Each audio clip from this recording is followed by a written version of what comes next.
That morning, I was working out at the local health club, and I saw the images on the TV, I guess when the first plane hit, and I knew immediately to get back to my apartment. And I called the desk. I think Lipak was on it. He was the photo editor.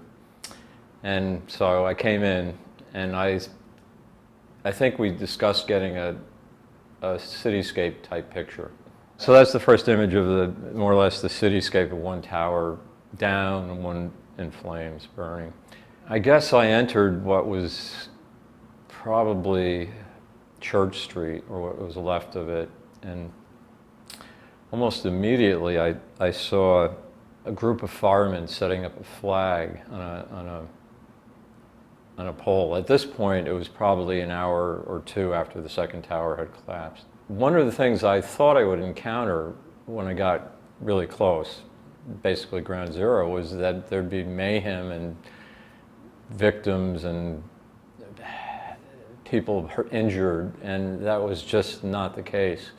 There was complete devastation, but it was completely quiet. You really go on automatic. You try to get the pictures. You don't, I mean, that's often the way it is in general, especially if you're doing a spot news. You focus, and and it's almost like the camera's a kind of shield where you're just like part of the camera in a way. If you let your emotions get into it, you're not going to get the picture. That's how it works. So consequently, you're on like this hyperdrive for a while, and it's not until much later that the stuff kind of sinks in.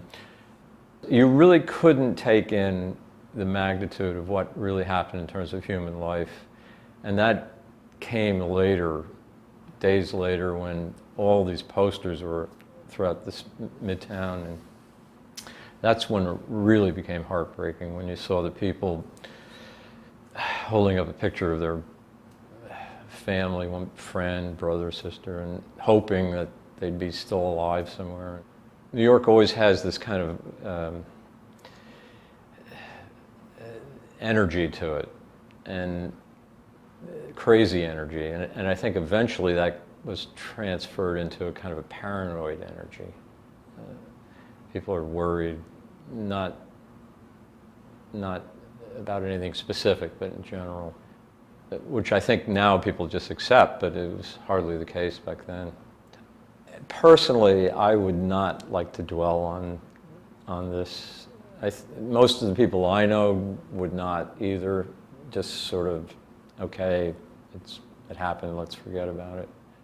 Or something like that. I mean, I just feel, maybe I don't want to relive this too much, and all the anniversary stuff brings it back.